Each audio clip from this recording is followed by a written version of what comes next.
to get a call that say your child is dead, that's like swallowing a razor blade. It's unimaginable, unthinkable, unhumane to have to leave this earth like that.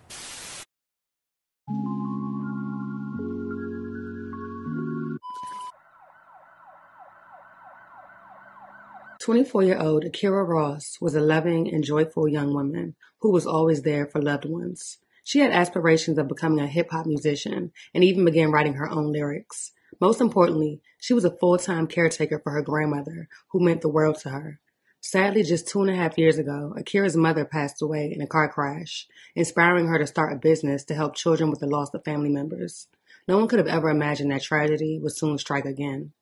Just before 10 p.m. on June 2nd, Cedar Park police responded to the Circle K off FM 620 and Hatch Road in suburban Austin for reports of a shooting. Upon arrival, they would find an unresponsive adult female in the parking lot suffering from multiple gunshot wounds. Late Friday night, Cedar Park police were called to the Circle K at the corner of Hatch Road and 620. The victim was identified as 24-year-old Akira Ross, who was sadly pronounced dead at the scene.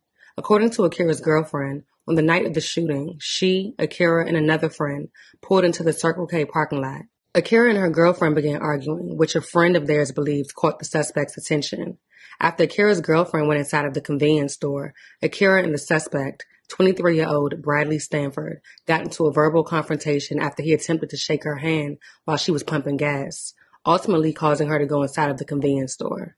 Akira's friend then texted her girlfriend, informing her to tell the cashier that someone was outside flashing a gun. Akira then went outside, at which time she and Stanford continued to argue. For reasons unknown, Stanford began yelling homophobic slurs at Akira before firing a gun, striking her 3 times and killing her before fleeing the scene.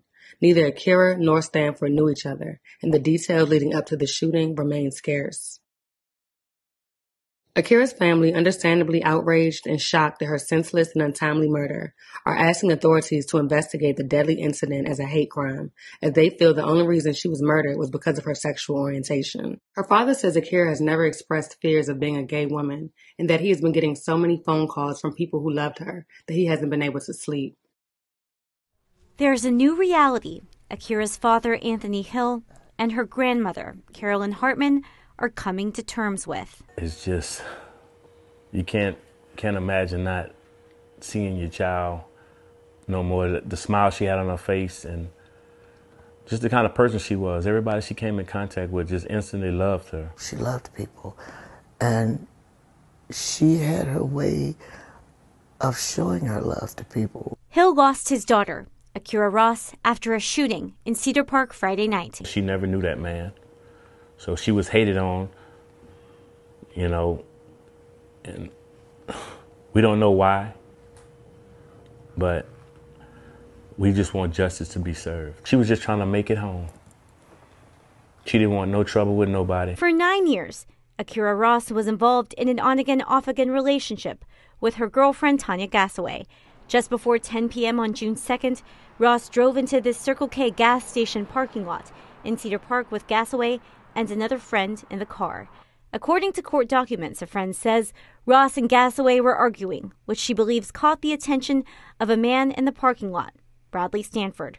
Ross's girlfriend went into the gas station. That's when Stanford and Ross got into a verbal confrontation. According to the affidavit, a friend in the car told police Stanford yelled a homophobic slur and fired 3 shots. Ross died in the parking lot. It's a tragedy, a real tragedy. Ross's father believes this was a crime fueled by hate. And this was a hate crime because he was luring out slurs at her. She didn't want any trouble.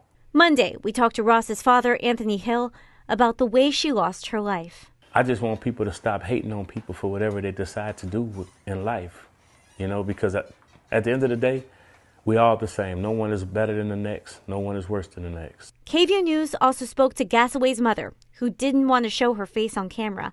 With June being Pride Month, she wants to stress this message. They have the right to walk around the world just like us. They're not bothering nobody. They just choose to live a different life than what we choose, but doesn't give them the right to take nobody's life. I just wish it would have been a different time and a different place that she could have got to live a little longer so we could have seen that beautiful flower just blossom. A GoFundMe page was created to assist Akira's family with her unexpected funeral expenses. The page reads, Akira was the victim of a shooting in Cedar Park for the sole reason of being queer. I'm asking for the community and allies to come together in order to support the loss of our LGBTQIA sibling. This loss comes so quickly into the beginning of our month, where most can feel at liberty to be free and to be themselves. A report found that between 2020 and 2021, the highest number of hate crimes were reported in the U.S. since the FBI began publishing data in 1991. During that period, violence against the LGBTQ community increased by 54%, anti-lesbian hate crimes increased by more than 80%, and anti-gay hate crimes increased by 40%.